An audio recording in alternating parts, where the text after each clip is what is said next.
주일날이면은 다른 교회를 출석을 하는데 한국 교회가 대부분 보면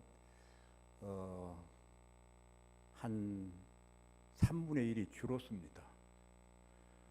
그 출석률을 보면 깜짝 놀라는데요.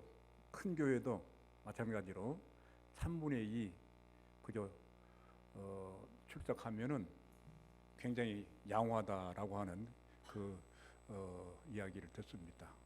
근데 와서 보니까 우리 교회는 가득 차는 그 모습 속에서 보면 교회가 항상 부흥하고 성장하고 있다고 하는 그 기쁜 소식을 듣습니다. 오늘 보니까 언니들 상도 많이 받고 또 성가대도 아주 굉장히 풍부하고 성장하는 그 모습을 보면서 얼마나 기쁜지 모릅니다. 네. 앞으로 우리 교회는 더욱더 계속해서 굳건히 교회를 세우면서 부흥과 그리고 발전을 이루가시기를 주님의 이름으로 축원합니다. 어제 저녁에 새벽에 2시 반에 깼습니다. 그래서 제가 잠을 이루지 못했습니다. 왜냐하면 교우들 만나는 그 기쁨, 기대 커가지고서 잠을 못 잤습니다. 그럼에도 불구하고 이제 오늘 말씀을 증거해야 될 텐데 좀 헤매더라도 좀 봐주시고 잠을 못 자서 그렇거니 하고 이렇게 이해를 해 주시면 좋겠습니다. 참 옛날 보면은 노회에서 장려상이나 그 언니 대회 나와서 장려상이나 받고 그랬었는데 금상, 은상, 장려상까지 모두 다 휩쓸었습니다. 참 감사합니다. 고맙고 감사합니다. 그래서 기쁨을 하나님께 돌립니다. 영광을 하나님께 돌리고 앞으로도 계속해서 활기찬 그런 모습 속에 만나면 좋겠습니다. 조선시대 때 성종임금이 어느 날 변장을 하고 민정시찰자 마을로 나왔습니다. 어두컴컴한 밤중에 한 민가에 불빛이 보이자 성종은 그 집에 무슨 사연이 있나라고 주인을 찾았는데 집주인이 나와서 누시오 묻습니다. 성종임금은 이렇게 말했습니다. 지나가는 길손인데 잠시 쉬었다 갈 수 없습니까? 주인은 그러세요. 방 안으로 안내를 합니다. 들어가 보니 늙은 노인은 진수성찬 상을 받아놓고 울고 있었고 아들은 노래를 부르며 며느리는 덩실덩실 춤을 추고 있었습니다. 임금이 사연을 묻자 집주인이 대답합니다. 사실은 오늘이 아버지 회갑 생신날입니다. 그러나 너무나도 가난해서 아버님께 잔치를 해드릴 길이 없었습니다. 그러던 중 제 아내가 머리를 깎아서 팔아서 회갑 축하상을 차려드린 것입니다. 그리고 아버지를 기쁘게 해드리려고 저는 노래를 부르고 아내는 춤을 추고 있었던 것이지요. 사연을 들은 성종임금은 그 주인의 효심에 감격해서 이렇게 말했습니다. 주인장, 다음 5월 모일에 과거 시험이 있으니 한번 응시해 보십시오. 제가 아는 것이 있어야지요. 그래도 지성이면 감천이란 말이 있으니 꼭 시험을 한번 치러 보십시오. 집주인은 약속을 지키기 위해서 과거 시험장에 들어갔습니다. 그런데 그날 과거의 시제가 이랬습니다. 노인은 밥상을 받고 눈물을 흘리고 있는데 아들은 기뻐서 노래를 부르고 며느리는 수건을 쓰고 노을노을 춤을 추었다. 이것이 무슨 뜻이냐? 이 사연을 응시생들은 알 수 없었고 오직 효성스러운 집주인만 쓸 수 있었고 그는 과거의 급제에서 벼슬길에 올랐다라고 하는 이야기가 전해지고 있습니다. 효도함으로 복받은 이야기. 여러분 어른들은 다 한 번씩 들어봤던 이야기일 것입니다. 어느 초등학교 선생님이 질문을 했습니다. 여러분이 만약 새가 된다면 무슨 새가 되고 싶나요? 저는 꾀꼬리가 되고 싶어요. 저는 종달새가 되고 싶어요. 저는 앵무새가 되고 싶어요. 아이들은 제각기 좋아하는 새 이름을 말했습니다. 그런데 한 아이가 손을 들더니 이렇게 말했습니다.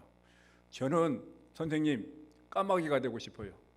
아이들이 와 하고 웃고, 그리고 선생님이 그 이유를 물었습니다. 왜 까마귀가 되고 싶은 거지? 그러자 그 아이는 정색을 하면서 말했습니다. 다른 새들은 노래도 잘하고 모양도 예쁘지만 부모님께 무관심합니다. 그러나 까마귀는 비록 모양은 흉하지만은 부모에게 효도하기 때문에 저는 까마귀가 되고 싶은 거예요. 얼마나 기특한 아이입니까? 실제로 까마귀는 얼마만큼 자란 뒤에는 늙은 어머니에게 먹이를 물어준다. 그래서 여기서부터 나온 사자성어가 반포지효라고 하는 그런 사자성어가 나왔습니다. 자식이 자라서 어버이의 은혜에 보답하는 효성을 의미합니다. 반포지효, 이 사자성어가 까마귀를 통해서 나온 것입니다. 그러므로 부모를 공경하고 효도할 줄 모르면 까마귀보다도 못한 인간이라고 하는 뜻입니다. 고녀가를 소개합니다. 부모님의 그 은혜는 하늘같이 높건만은 고이 키운 자식들 중 효자 효부 드물더라. 시집 오는 며느리는 시부모를 싫어하고 장가가는 아들 자식 살림나기 바쁘도다. 제 자식이 장난치며 싱글벙글 웃으면서 부모님이 훈계하면 듣기 싫어 성을 내고 버릇없는 아이 소리 듣기 좋아 즐겨하나 부모님이 두말하면 잔소리라 짜증낸다. 자식들의 오줌똥은 손으로 주무르나 부모님의 가래침은 더러워서 밥 못 먹고 과자 봉지 들고 와서 아이 손에 쥐어지나 부모 위에 고기 한 근 사올 줄을 모르는 것. 개가 알아 누우면 가축병원 달려가나 늙은 부모 병이 나면 노안이라 생각하네. 10자식 키운 부모 하나같이 키웠건만 10자식은 한 부모를 귀찮다고 내버리니 자식 위해서 쓰는 돈은 아낌없이 쓰건만은 부모 위에 쓰는 돈은 인색하기 짝이 없네. 처자식을 데리고는 외식함도 작건만은 늙은 부모 위해서는 외출 한번 아니 간다. 그대 몸이 소중거든 부모 운동 생각하고 서방님이 소중거든 시부모를 존중하라.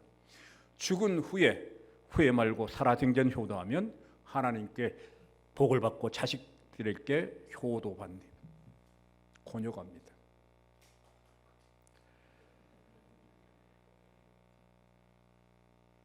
오늘은 어버이 주일입니다. 이 아침 잃어버린 희미해진 부모님 공경, 부모님께 효도하는 삶이 하나님의 말씀을 통해서 회복되는 시간이 되시기를 주님의 이름으로 축원합니다. 박수까지 나왔는데 하면서는 많이 적습니다. 교회 유치부 다니는 어린 아이가 어느 날 집에 돌아와 가지고서 무엇을 열심히 외우고 있었습니다. 뭘 외우고 있나? 가만히 들어보니 10계명 중 5계명을 외우는데 내 부모를 공격하라, 내 부모를 공격하라. 그래서 아빠가 야 이 녀석아, 공격이 아니고 공경이야 공경. 얘가 질문합니다. 공격하라와 공경하라고 하는 것은 어떻게 달라요? 아빠가 대답합니다. 공경은 아빠, 엄마 말씀을 잘 듣고 사랑하는 것이고 공격은 아빠, 엄마한테 덤비고 말씀을 안 듣는 것이지. 그러자 대뜸 아이가 말을 받았습니다. 그런데 아빠는 왜 할아버지를 공경하지 않고 공격해? 그러더랍니다.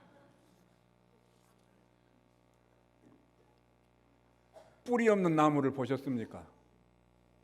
없지요. 마찬가지로 이 땅에 자식이 없는 사람은 있을 수 있지만 부모 없는 자식은 아무도 없습니다. 그러므로 가정윤리의 기초, 나가서 건강한 가정을 위한 첫 계명은 내 부모를 공경하라라고 하는 말씀입니다. 그러나 오늘날의 가정의 위기는 이 기초관계가 무너지고 파괴됨으로써 찾아왔습니다. 일찍이 사도 바울은 로마서 1장에서 하나님을 떠난 사회의 여러 가지 현상 중에 하나가 부모를 거역하고라고 했고, 디모데후서 3장 1절 이하에 보게 되면 말세에 고통하는 때가 이르러 부모를 거역하며라고 했습니다. 마지막 종말의 때가 되면 하나님을 떠난 사회가 될 것이고, 하나님을 떠난 그 사회의 가장 뚜렷한 특징 가운데 하나가 부모를 거역하는 사회가 될 것이다 라는 것입니다. 불행하게도 오늘 이 땅 이 민족 가운데 일어나고 있는 현상은 아닐런지요. 그러기에 효도가 살아있는 사회, 그 가정은 희망이 있습니다. 반면에 불효가 만연된 사회, 그 가정은 희망이 없습니다. 따라서 우리 그리스도인들은 효를 바로 세우고 실천하는 일에 앞장서야 합니다. 왜 효도해야 합니까? 먼저 우리가 생각해야 할 것은 우리 그리스도인들이 왜 효도해야 하는가라고 하는 점입니다. 이 사실을 깨달을 때 보다 철저하게 효도를 실천할 수 있기 때문입니다. 첫째로는 옳은 일이기 때문입니다. 오늘 본문 말씀 1절에 보면 자녀들아 너희 부모를 주 안에서 순종하라, 이것이 옳으니라, 옳다라고 하셨습니다. 하나님께서 보실 때 자식이 부모에게 효도하는 일은 지극히 옳다라는 말씀입니다. 여기 옳다라고 하는 것은 원리에 맞다라고 하는 뜻입니다. 하나님께서 자연계의 기본 원리를 세우신 것처럼 인간 세계에도 기본 원리를 세워 놓으셨습니다. 물이 위에서 아래로 흐르는 것은 자연의 기본 원리에 맞습니다. 그래서 물이 위에서 아래로 흐르는 것은 당연하고 옳습니다. 마찬가지로 부모가 자식을 사랑하며 희생하고 자식은 그 부모에게 효도하는 것은 하나님께서 세우신 인간 세계의 기본 원리에 맞습니다. 그래서 부모님께 효도하는 일은 옳은 일입니다. 하나님께서 이 기본 원리를 사람들의 머릿속에 넣어두셨는데, 그래서 모든 철학과 윤리에서 효를 강조합니다. 대표적으로는 공자는 효도를 모든 인륜의 근본이라고 가졌습니다. 부르자는 의미다 노래가 있죠.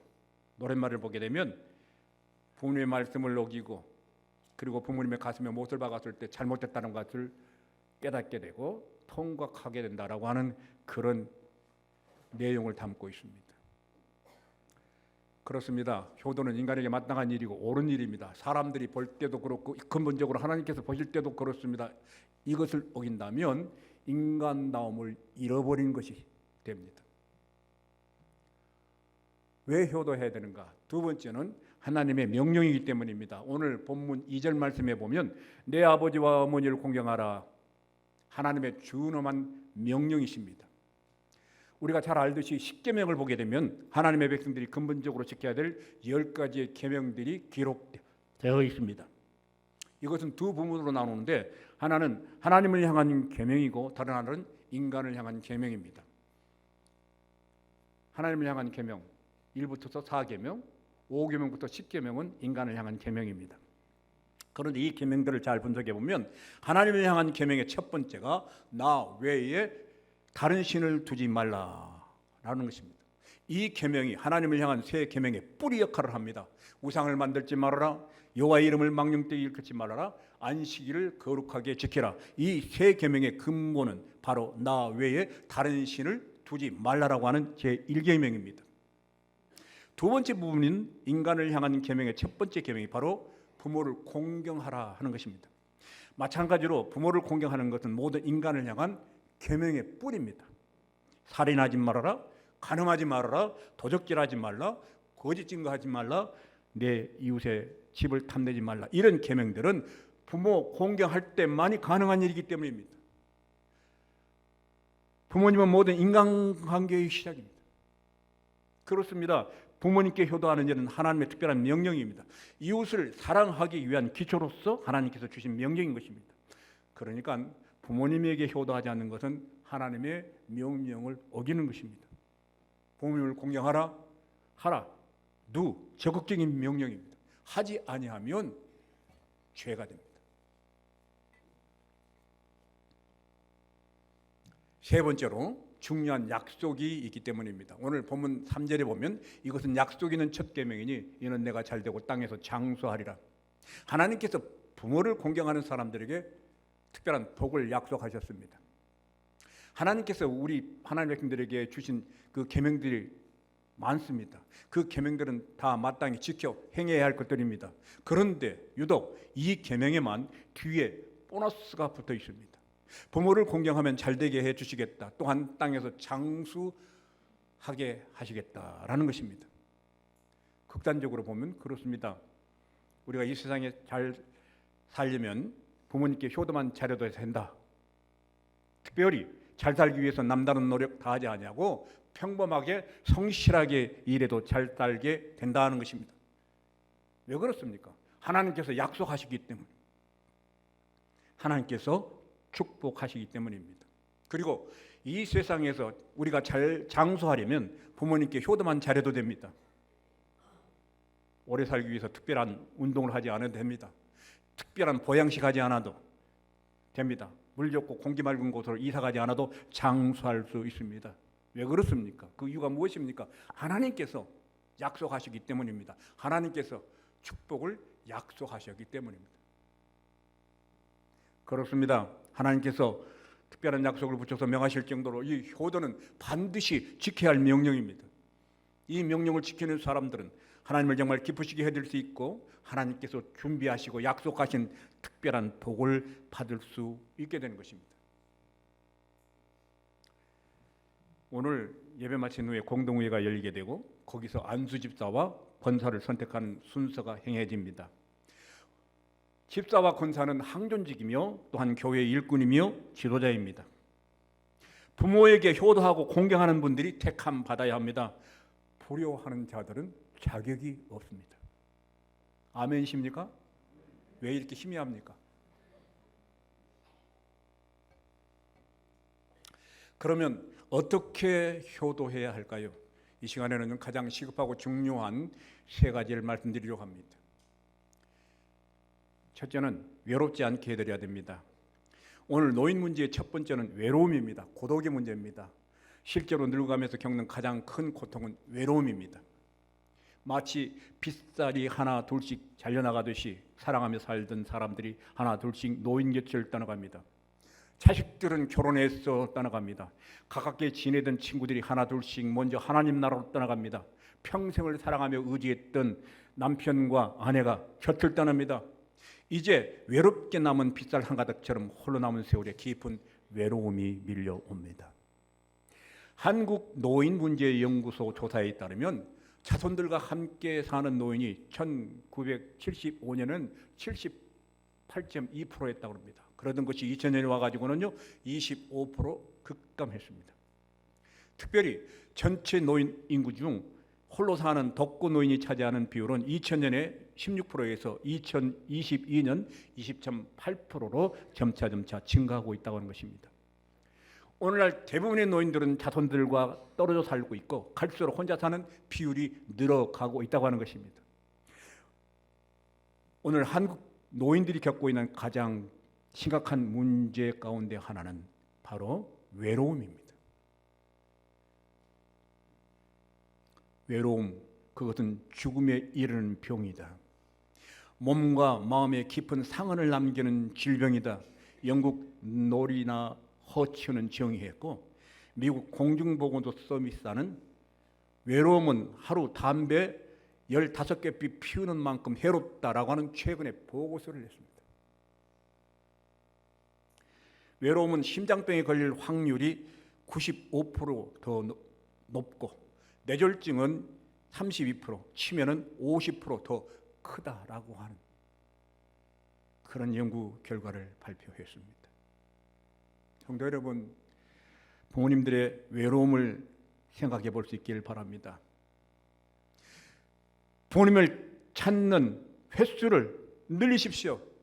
부모님께 전화드리는 횟수를 늘리십시오.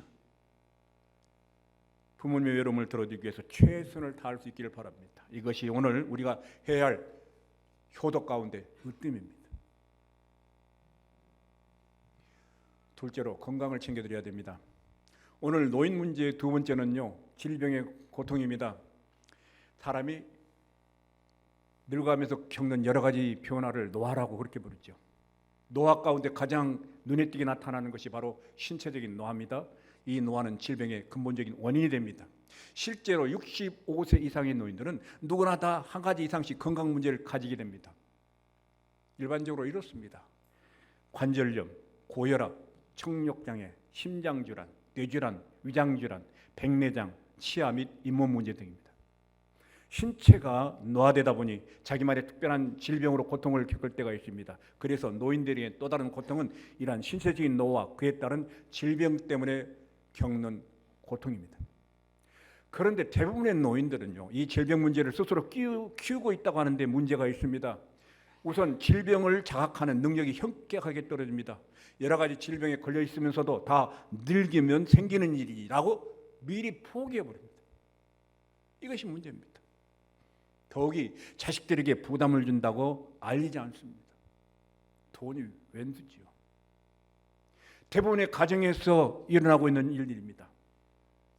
오랜만에 부모님을 찾아뵈었습니다. 얼굴이 헬쓱해지셨습니다. 어디 편치 않으시냐고 물어봤습니다. 그저 소화가 잘 안 돼서 그래. 그렇다고 말씀하십니다. 동네 병원에 가보니 별게 아니라고 해서 약만 타먹고 계시다는 것입니다. 얼마 뒤에 가보니 더욱더 심해지셨습니다. 그래서 따져보니까 병원에 가시다는 것도 다 자식들이 걱정할까 봐 그냥 하신 말씀이었습니다. 그래서 불이 나게 대학병원으로, 큰 병원으로 억지로 모셨습니다. 의사 선생님 말씀이 이미 늦었다는 것입니다. 간암 말기라고 하는 것이요, 6개월도 살기가 힘들다는 것입니다. 너무 죄송했습니다. 자식들이 많이 있어도 부모님 건강 하나 챙겨드리지 못해서 그렇게 되었구나. 얼마나 자책이 있는지 모릅니다. 얼마나 생생한 이야기입니까? 우리 가정에서 일어나고 있는 현상입니다. 요즘 노인들 사이에 노년 생활을 대학에 비유한 말이 유행이라고 합니다. 저는 잘 모르지만 유행어로 이것이 퍼져 있다고 합니다. 서울공대, 서럽고 울적해서 공원에 가시는 분들을 서울공대에 다닌다라고 한답니다.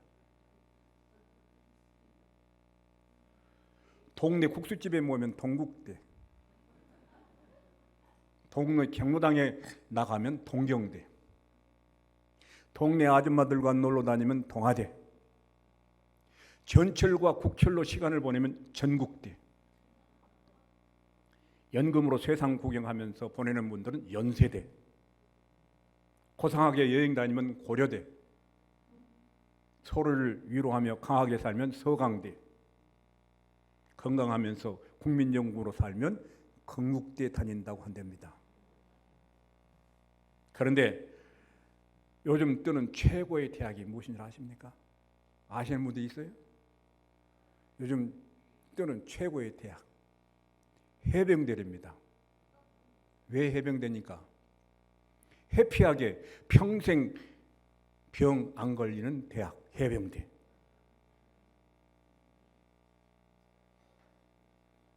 여러분, 부모님의 건강을 잘 챙겨드리셔야 됩니다. 하시는 말씀만 믿고 안심해서는 안 됩니다. 잘 살펴드려야 됩니다. 기왕이면 해병대 대학생이 되게 하십시오. 아멘이십니까? 젊은 분들 아멘이시죠?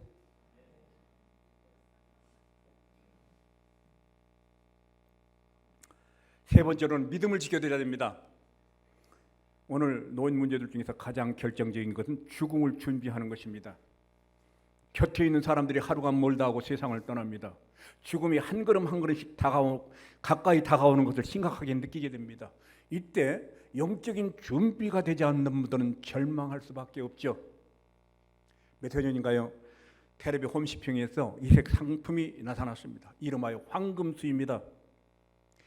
안동포는 그 자체만 해도 수위가 수십만 원을 호가하는데 거기에다가 99% 황금을 입힌 수위를 판다고 하는 것입니다. 수천만 원짜리는 보통이고 안동의 한 삼배에서는 1억 원짜리 수위를 상품으로 내놓고 있었습니다. 성경에 보게 되면 우리가 죽으면 육신은 다시 흙으로 돌아가고 우리의 영혼은 하나님께서 예배하신 곳으로 간다고 말씀하지요. 황금 수위를 입는다고 해서 천국 가는 거 아닙니다. 죽어서 명당에 묻힌다고 해서 천국 가는 거 아니요. 화려한 장식과 호화부미를 쓴다고 천국 가가 아닙니다. 그것은 다 헛된 것뿐입니다. 천국은 어떻게 한다고요? 오직 믿음으로 갑니다. 오직 믿음으로 가는 나라, 하나님 나라. 문제는요, 생전에 그 사람이 하나님 나라에 갈 준비를 했느냐 하는 것입니다. 예수를 믿는 사람은 하나님 나라에 가지만 그렇지 않는 사람들은 지옥으로 가게 됩니다. 천국과 지옥 두 길밖에 없습니다. 희미하지 마세요. 우리의 결국은, 우리의 천국은 천국과 지옥입니다. 예수 믿는 사람은 천국 가지만 예수 안 믿는 사람들은 다 지옥 갑니다. 분명한 사실입니다. 그래서 진정한 죽음의 준비는 언제, 어디서 죽느냐, 어떻게 죽느냐, 거기에 있지 않습니다. 죽은 이후에 그 사람이 천국 갈 준비를 했느냐, 준비를 못했느냐에 달려 있는 것입니다.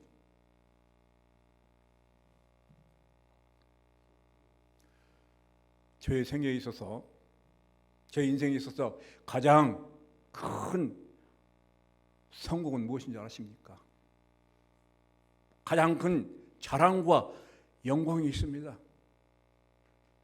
권력도 아니고 부도 아닙니다. 명예도 아니요. 인기도 아닙니다. 건강도 아닙니다.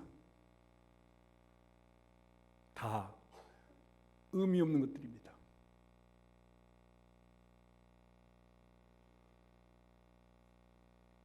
가장 큰 성공과 자랑과 영광은 예수 믿고 구원받아서 천국을 누리는 것이고 천국을 가는 것입니다. 나이가 들수록 하나님께서 부르실 때가 가까이 올수록 이보다 더 큰 축복은 없음을 깨닫게 됩니다. 영광과 자랑이 없음을 깨닫게 됩니다. 성도 여러분, 효도 중에 효도가 무엇인 줄 아십니까? 부모님이 예수 믿게 해드리는 것입니다. 천국 갈 준비를 도와드리는 것입니다. 마지막 하나님의 부르심을 받을 때까지 믿음을 잘 지키도록 도와드리는 것입니다. 이것보다도 시급하고 귀한 효도는 없습니다. 가장 크고 고귀한 효도, 예수님 믿게 하는 것입니다. 사랑하는 성도 여러분, 또다시 어버이 주일을 맞이합니다. 이 아침에 그리스도인으로서 우리의 효도를 돌아봐야 합니다. 우선 믿지 않는 사람들과는 달리 우리 그리스도인들의 효는 무엇인가를 달라야 합니다. 하나님께서 보실 때 옳아야 합니다. 하나님의 명령에 철저하게 순종하는 것이어야 됩니다. 약속의 응답을 받을 수 있어야 합니다. 다음으로 부모님들의 구체적인 필요를 채우는 것이어야 합니다. 말로만 형식적으로만 내 만족을 위해서 효도해서는 안 됩니다. 부모님을 외롭게 해드려서는 안 됩니다. 부모님의 건강을 챙겨드려야 됩니다. 무엇보다도 믿음으로 하나님의 부르심을 받을 준비를 도와드려야 됩니다. 옛말에 이런 말이 있습니다. 자기 새끼에게 하는 것의 10분의 1만 부모님께 하게 되면 이미 효자, 효부로 소문이 난다. 다시 한번 이야기합니다. 자기 새끼에게 하는 것의 10분의 1만 부모님께 하면 이미 효자, 효부로 소문이 난다. 깊이 새겨야 할 말입니다.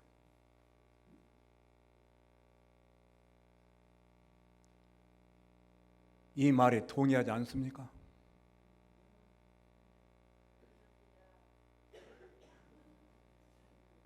아니요.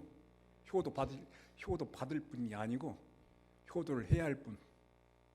자기 새끼에게 하는 것의 10분의 1만 부모에게 해도 이미 효자, 효부로 소문이 난다 하는 것입니다. 알아채기십시오. 내 부모를 즐겁게 하며 너를 낳은 어미를 기쁘게 하라. 내 부모를 공경하라. 이것은 약속 있는 첫 계명이니 이로써 내가 잘되고 땅에서 장수하리라.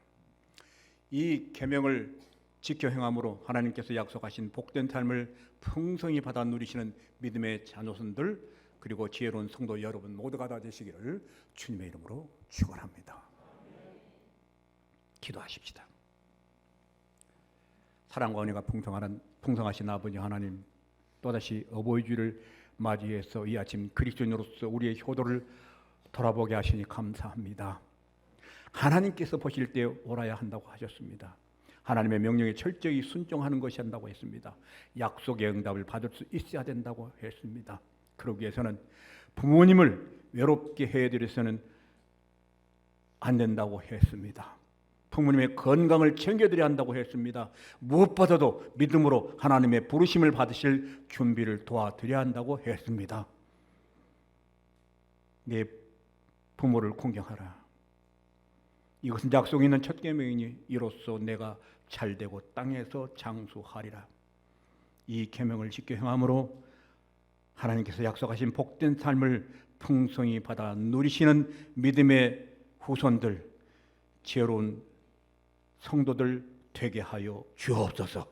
존귀하신 예수 그리스도의 이름으로 기도하옵나이다. 아멘.